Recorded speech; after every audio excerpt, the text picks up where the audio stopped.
Ce matin, au lycée agricole de Vienne, dans l'Isère, des étudiants testent la qualité des eaux d'un captage voisin. Ils effectuent toutes les opérations nécessaires à son analyse chimique et enregistrent les résultats. En effet, l'aire d'alimentation est vulnérable aux risques nitrates et pesticides, liés en partie aux activités agricoles. Les étudiants ont mené à bien ce travail en partenariat avec le lycée agricole de Saint-Genis-Laval.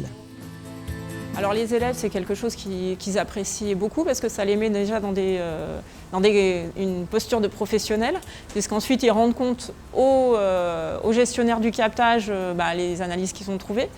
Ils sont dans une posture aussi de formation, puisqu'ils vont former les étudiants de Saint-Genis, les étudiants de Saint-Genis vont former les nôtres, donc cette interaction elle est bénéfique.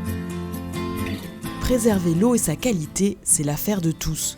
Face aux dérèglements climatiques et aux questions posées aux modèles agricoles actuels, il faut faire preuve d'innovation. Face à ce défi, les lycées agricoles s'engagent en nombre sur le terrain et dans leur approche pédagogique. L'objectif ? Améliorer l'efficacité et la diffusion des pratiques vertueuses pour la préservation de cette ressource commune et inestimable qu'est l'eau. Ici, à Castelnaudary, le Tréboul longe le canal du Midi. Problème, son état de dégradation est préoccupant. Nitrates, pesticides, les taux sont trop élevés et les agriculteurs doivent adapter leurs pratiques pour réduire les transferts de polluants vers les masses d'eau. Pour ce faire, l'exploitation du lycée agricole a fait évoluer son système de culture. Passage en production bio et vignes remplacées par une rotation en grande culture. Plus encore, le désherbage est maintenant mécanique et les intrants ont diminué de plus de 50%. La première chose, ça a été de développer aussi de nouvelles cultures qui avaient des intérêts agronomiques puisque ces légumineuses permettent derrière d'avoir une meilleure nutrition azotée des cultures sans forcément passer par les engrais minéraux azotés. Pareil, le meilleur contexte agronomique a permis de mettre en place au niveau du suivi des cultures et puis des plannings d'application des produits phyto des stratégies beaucoup plus économiques, autant sur les herbicides que sur les fongicides et insecticides. On travaille du coup avec des futurs agriculteurs, donc c'est les agriculteurs de demain. Donc du coup c'est vrai que de pouvoir les sensibiliser dès le début, ils en prennent conscience et du coup, c'est vrai qu'ils ont peut-être un regard un peu différent de ce que peuvent faire leurs parents. Mais le changement de pratiques agricoles n'est pas la seule action menée ici. Le lycée a aussi fait le choix d'installer une zone tampon humide artificielle. Rendez-vous maintenant au lycée agricole d'Yvetot en Normandie, où se trouve une autre zone tampon. Mais au fait, qu'est-ce que c'est ? Il s'agit d'un bassin creusé dans lequel les eaux de ruissellement et de drainage circulent et sont traitées naturellement. L'eau acheminée va rester environ 2 semaines et circuler sur un parcours durant lequel les UV du soleil vont dégrader les molécules nocives. La plantation de roseaux permet également de fixer des micro-organismes qui vont compléter cette dégradation. Cet aménagement va donc améliorer la qualité de l'eau en aval. 1000 m3, 2500 m², la zone tampon d'Yvetot est un support pédagogique grandeur nature pour en étudier son impact. La zone tampon qu'on est allé voir ce matin, donc elle a cette particularité puisque c'est de la recherche, elle analyse l'eau en entrée et en sortie.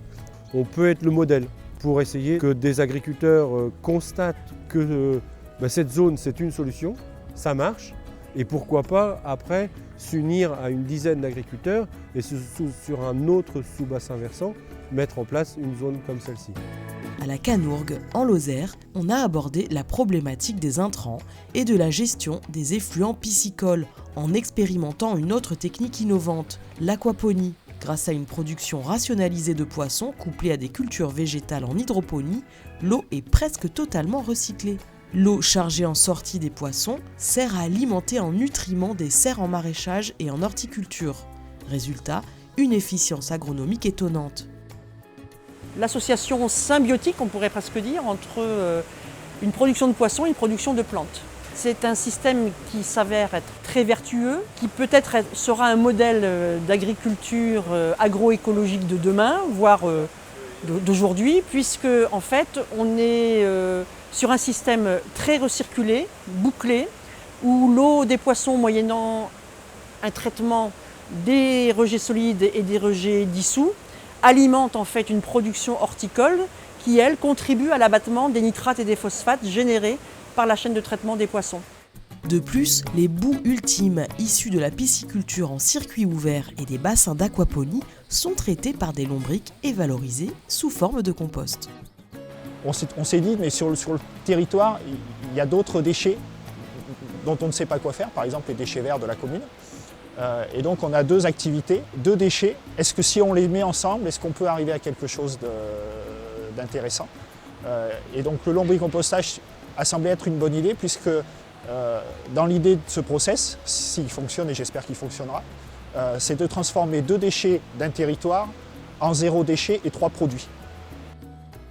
Préserver la qualité de l'eau n'est pas une mince affaire. Mais ce n'est pas le seul enjeu, il est important aussi de l'économiser. Le lycée agricole de Mamirol s'y investit pour son atelier de transformation laitière. On a effectivement une consommation d'eau importante et une gestion des effluents importante. Et on arrive à faire travailler les filières ensemble sur des micro-projets ou sur des phases, des séquences pédagogiques dédiées. On a donc pu mettre en place un projet visant à développer un système expérimental de nettoyage en place. Donc c'est un système qui est complètement équipé avec des instruments de mesure qui permet de mesurer tous les fluides qui entrent et tous les fluides qui sortent, mais également de tester de nouveaux produits de nettoyage pour remplacer éventuellement la soude qu'on utilise beaucoup ou les acides nitriques ou phosphoriques. L'enjeu et le concours, ce n'est pas celui qui consommera le moins d'eau, mais celui qui l'utilisera de la manière la plus efficace au regard des autres contraintes hygiéniques. En vue de substituer les produits de nettoyage, les étudiants ont testé plusieurs systèmes et différentes solutions et mesuré leur efficacité désinfectante. Un cahier de bonnes pratiques a été réalisé pour les professionnels et pour les autres étudiants. Il existe encore d'autres manières de sensibiliser à la bonne gestion de l'eau. Au lycée agricole de Bourg-en-Bresse, les agriculteurs de demain apprennent à voir l'exploitation comme un système complexe et ouvert sur la société. De la production jusqu'à la valorisation, l'agriculture est un métier aux interactions sociales où l'on gagne à développer des partenariats. L'équipe travaille en lien avec le syndicat du bassin versant voisin pour permettre aux étudiants de rencontrer les acteurs de leur région. On parle maintenant de rendre acteurs les élèves et donc ce type de projet véhiculé, donc déjà ils s'y intéressent souvent plus parce que c'est des acteurs de terrain qui viennent faire une commande. Le syndicat de Rivière était le premier acteur, après on va leur demander d'aller voir des agriculteurs, on va leur demander d'aller voir des industriels aussi qui ont des réglementations autour de ce qu'ils rejettent à l'extérieur, donc pas qu'au niveau agricole. On va leur demander aussi d'interroger chez eux leurs pratiques, pour leur faire comprendre qu'aussi à la maison on a aussi un impact plus ou moins fort sur les milieux aquatiques. Je pense que c'est très important que les acteurs tels que les syndicats de Rivière et Dunes se fassent connaître et portent leur message, non pas seulement auprès des élus avec qui ils travaillent régulièrement, mais avec tout public. C'est très important pour eux qu'ils aillent se confronter, qu'ils aillent toucher du doigt ce que c'est qu'un élu, un maire, un industriel, quelles sont ses préoccupations. Un agriculteur aussi, quelles sont ses pratiques et est-ce qu'il est enclin à faire évoluer ses pratiques pour améliorer son impact sur la qualité de l'eau. À Perpignan, les étudiants ont travaillé à la modélisation d'un serious game sur la gestion concertée de l'eau sur le territoire local. Aujourd'hui, c'est jour de test. Les étudiants d'autres classes viennent apprendre en s'amusant sur les problématiques liées au jeu d'acteurs.